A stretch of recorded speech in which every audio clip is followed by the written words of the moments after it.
Bom, pessoal, como eu tinha falado na última aula, né, a gente hoje vai provar um outro resultado, vai entrar em um outro tópico e vai provar um outro resultado interessante nessa teoria de polinômios, que é com relação à fatoração, tá?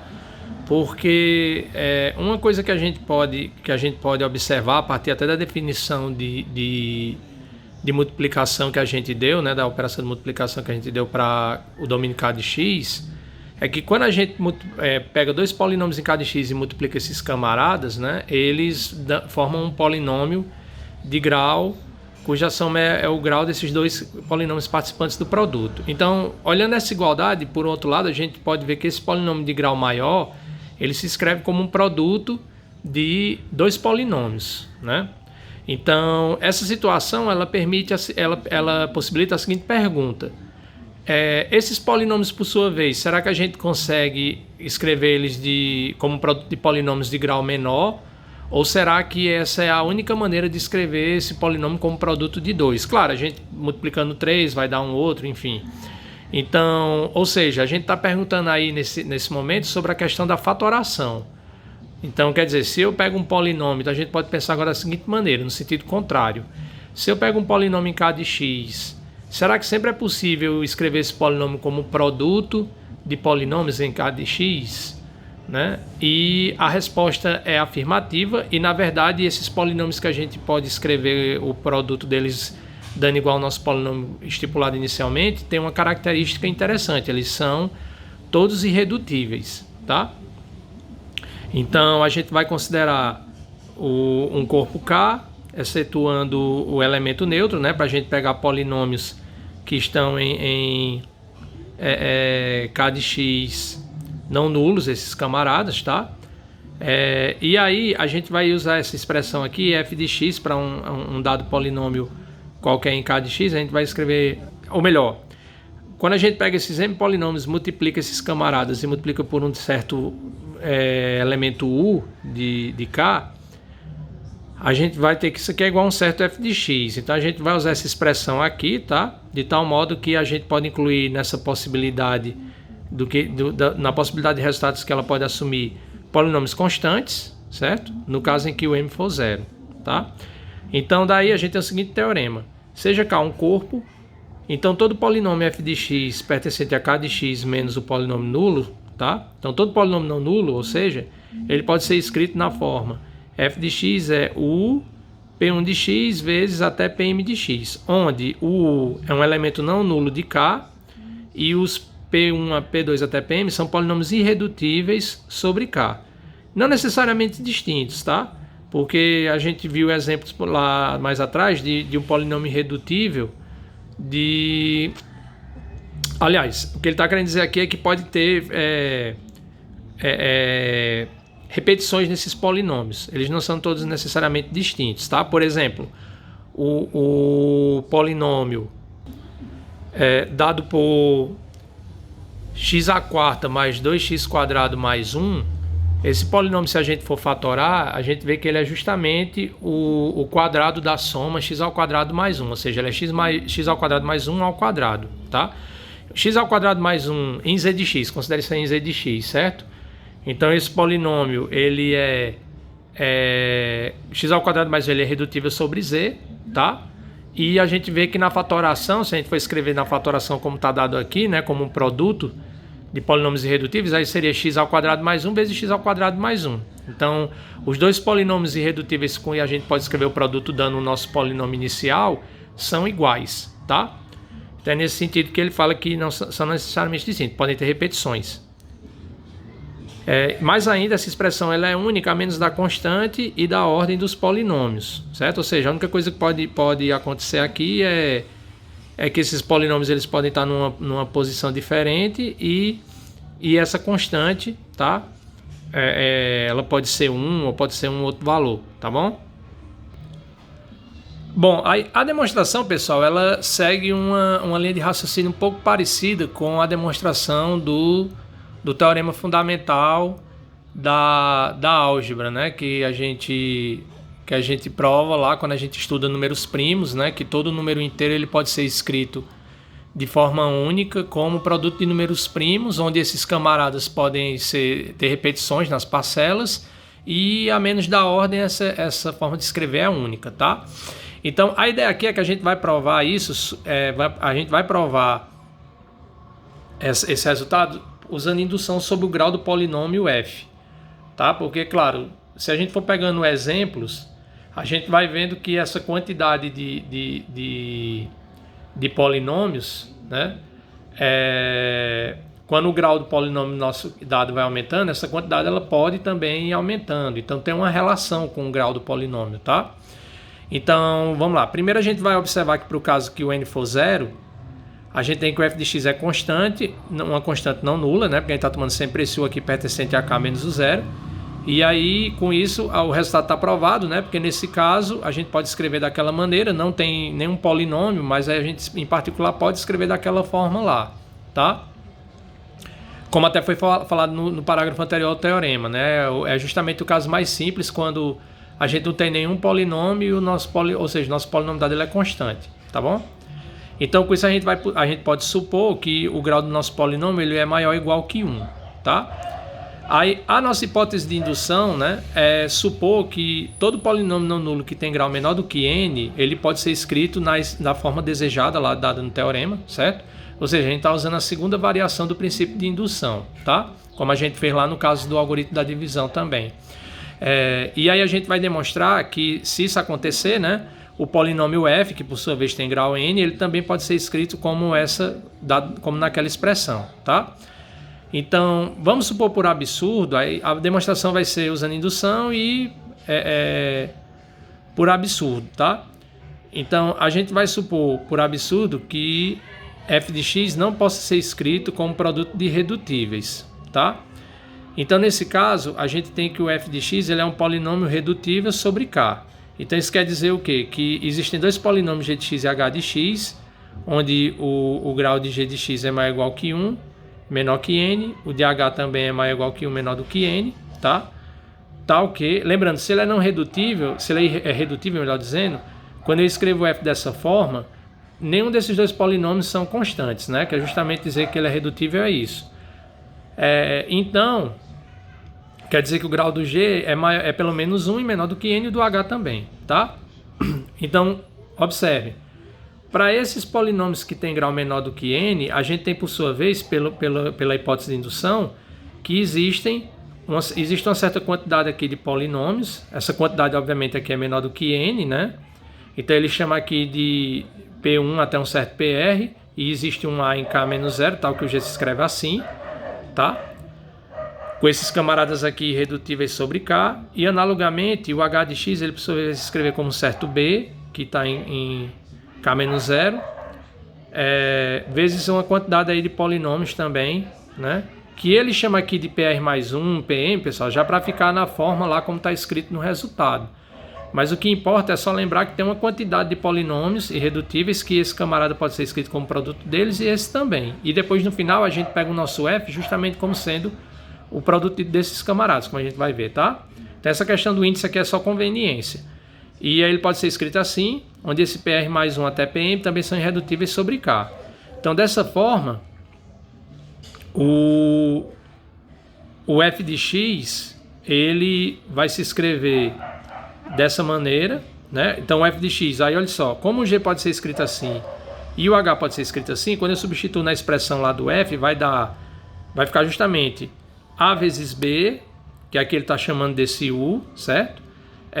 Que obviamente como A e B são diferentes do zero, o A vezes B também porque K é um corpo, tá?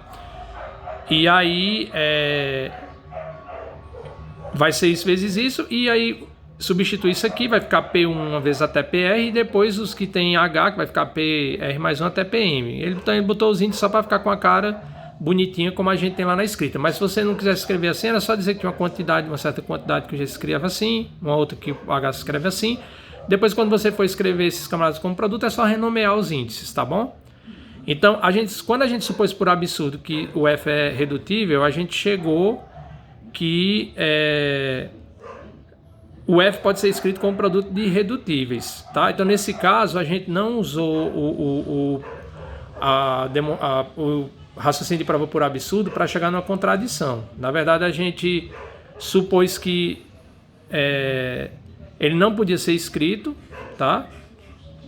Com produto de redutíveis. E aí então ele seria redutível, mas aí pelo fato dele ser redutível, usando a hipótese de indução, tanto G como H são escritos assim, com esses camaradas irredutíveis, então o F se escreve dessa forma. Então, na verdade, o absurdo surgiu aí porque a gente supôs que não podia e chegou que mesmo assim o F ele se escreve como produto de redutíveis. Aí você pensa assim, mas e aí? Eu supus que não podia e no final cheguei que ele vai ser escrito assim. Bom, então só tem uma forma, ele vai ser escrito como produto de redutíveis, como a gente encontrou, né? Pronto, aí com isso a gente já provou a existência da expressão. Agora a gente vai mostrar que essa expressão ela é única, certo? Então só tem essa forma aqui de escrever, no máximo que acontece é que esses camaradas mudam a posição deles no produto que não altera o resultado, tá? Então a gente vai supor que o F se escreve assim e se escreve dessa maneira, onde o U e o U' pertencem a K-0, P1, PM, P1' até PS' são polinômios irredutíveis sobre K, tá? A ideia aqui, pessoal, é observar o seguinte, ó. Eu tenho que, se essa igualdade é igual a essa, então eu tenho que esse camarada aqui, em particular, né? Como eu olhando para essa expressão como sendo igual a isso aqui, ó, a gente vê que cada PI desse, do P1 até PM, é um divisor desse camarada, né? Porque esse polinômio se escreve como um produto desses polinômios. Então, lá pelo que a gente definiu de divisor, qualquer um deles é divisor desse camarada aqui, tá? Então, eu tenho que, por exemplo, P1, então nosso raciocínio vai ser assim, a gente podia pegar qualquer um desses aqui para construir o raciocínio. Então, dessa igualdade, eu tenho que o P1, ele divide esse polinômio, esse produto, tá? O P1 ele divide esse produto aqui, certo? Justamente porque esse camarada é o produto desses aqui. Então, cada parcela, né, como por definição de múltiplo, cada parcela aqui de divisor é um divisor desse camarada. Então, por exemplo, o P1 divide esse produto, tá? E aí a gente tem com isso que segue daí que vai existir um certo UI', tá? Tal que PI' é UI' P1. Por quê, ó? Porque como esse camarada divide esse produto, certo? A única forma disso acontecer é se ele for um múltiplo de um desses aqui. Por quê? Porque tanto o P1 como esses outros polinômios aqui, todos eles são irredutíveis, tá? Então não tem como, por exemplo, o P1 dividir isso aqui, né? E, por exemplo, o P1 ser um produto de duas parcelas dessa, tá? Então isso obriga que um desses PIs aqui, do P1' até o PS' tem que ser um múltiplo do P1, ou seja, um múltiplo em que sentido? Um elemento de K menos 0 vezes o P1, tá? Justamente porque o P1 é irredutível e cada um desses camaradas aqui, né, com o I variando de 1 a S também é irredutível, tá? Porque se tivesse uma outra maneira de escrever que não assim, se a gente tivesse que o PI' era um outro polinômio com grau maior ou igual que 1 vezes o P1, então esse camarada que faz parte desses aqui deixaria de ser irredutível, e aí contrariaria a nossa hipótese, tá? Bom, aí a gente diz nesse caso que o PI', né, que um desses camaradas aqui, por conta disso ocorrer, e o P1 são associados, né, devido a essa igualdade. Essa igualdade é devido ao fato disso aqui ocorrer, tá? E pelo fato de tanto o P1 como esses camaradas aqui serem irredutíveis, bom? E aí agora a gente vai demonstrar o resultado usando indução sobre o número de polinômios nessa decomposição aqui, tá? Que a gente vai mostrar justamente, a ideia aí é mostrar que a quantidade de polinômios em ambas as decomposições é a mesma e que no máximo, em uma decomposição dessa, olhando uma decomposição dessa e a outra, é que esses polinômios eles diferem um do outro por constantes, tá? Bom, então vamos lá. Se o M for 1, então a gente tem que P1, e sendo P1 irredutível, a gente tem necessariamente que o S é 1, por conta disso aqui, ó, tá? Porque se eu só tenho um polinômio nessa decomposição e desse lado eu tenho uma quantidade S, mas aí eu sei de novo que vale isso, né? E aí isso significa que um desses polinômios vai ser o I' vezes esse camarada. Então, na verdade, nessa decomposição aqui só pode ter um polinômio. Porque se tivesse dois, a gente teria necessariamente, né, do fato de P1 dividir pelo menos 2 o produto e P1 ser redutível, ele teria que ser justamente o P'I' teria que ser um produto de dois polinômios, do P1 com outro que é com grau maior ou igual que 1, e aí ele não seria irredutível, tá? Então, quando for o M igual a 1, isso obriga que o S é 1, e vale justamente o que a gente tinha provado aqui, ó, que o P1 e algum dos P1, P'I' são associados em K de X, tá? Então vamos supor que o M é maior que 1. Tá? O M sendo maior que 1, aí a gente já tem essa informação de qualquer jeito, né? A partir daqui, tá? E aí, sendo K um domínio, se a gente tem essa igualdade aqui, ó, pela igualdade disso igual a isso, e como vale isso aqui, ó, eu posso cancelar nessa expressão aqui o P1, e nessa expressão aqui onde tem o PI eu posso também cancelar, né? É a lei do cancelamento. Como é um domínio, se a gente tem um produto e dando igual a um outro produto e tem uma parcela comum em ambos os lados, a gente pode cancelar, né? Então eu posso cancelar o P1 aqui, e desse lado onde está o P'i', eu cancelo, vai sobrar só o I', porque eu vou, na verdade eu vou substituir. Você pode pensar assim, porque ficou o I' aqui e o I' está multiplicando, não, o P1 tinha que estar aqui. É porque desse lado você substitui o P'i', qual for desses aqui, né? Por isso, ó. Aí vai ficar o I' P1 aqui do lado e aqui vai ficar o P1 também. Então você cancela, vai ficar isso aqui, certo? Aí nesse caso, a gente de novo está usando a hipótese, o segundo princípio de indução, que o resultado vale para toda decomposição em que essa quantidade aqui de polinômios tem m-1 polinômios. Aí a gente vai mostrar que vale para m, tá? Então, quando eu faço esse cancelamento aqui, por conta disso, aqui eu passo a ter quantos polinômios? m-1, tá? Então, se aqui tem m-1, pela hipótese de indução, desse lado vai ter que ter s-1. Então, aí pela hipótese de indução, a gente vai ter isso, ó, m-1 igual a s-1, mas se m-1 é igual a s-1, pessoal, então m é igual a s. Então, pela hipótese de indução, a gente já consegue que o m é igual a s, tá? E, além disso, cada PJ' desses aqui que restam, ó, né? Porque pela hipótese de indução, a gente está supondo também que sempre vai acontecer isso aqui, ó. Que, ó, quando eu olho para um polinômio desse lado, ele vai estar associado com algum polinômio desse outro lado aqui, tá? Então, também vai valer que cada PJ' está associado com algum PIX, né, da primeira decomposição, que tem m-1 elementos. Esse aqui é da que tem s-1, através de uma constante, e aí termina a demonstração, que a gente mostrou justamente a unicidade, né, que essas duas decomposições aqui tem a mesma quantidade de elementos, e cada polinômio desse lado é igual a um desses aqui, no máximo multiplicado por uma constante, não nula, tá bom? Então aí, como eu disse, esse é o análogo do resultado do teorema fundamental da álgebra nessa teoria de polinômios, certo? E como a gente comentou antes, que eu tinha comentado anteriormente lá num exercício que a gente fez, que no caso quando eu tenho um domínio D e não um corpo K, então o domínio D de X, ele pode ser um domínio fatorial, ou seja, ele pode ser possível fazer fatoração única, que é o caso lá do Z de X. Mas nesse caso a gente não tem como garantir sempre, tá? A gente não tem como garantir sempre essa questão da existência, porque só dá para garantir, como na hipótese que a gente viu aqui desse teorema, quando a gente tiver K um corpo, tá? Então é isso, pessoal.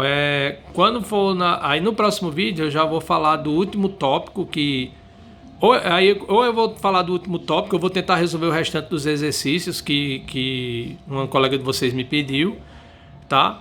Mas se na ocasião eu não tiver ainda terminado, eu já vou falar, de qualquer forma fica faltando só um tópico para a gente falar, que é o critério de Eisenstein, que é uma forma interessante da gente decidir quando é que um polinômio ele possui raízes, né? Ou seja, ele é redutível sobre um determinado corpo, tá? Tem uns resultados interessantes e eu vou fazer alguns outros exemplos também de casos mais particulares. Beleza? Então até a próxima.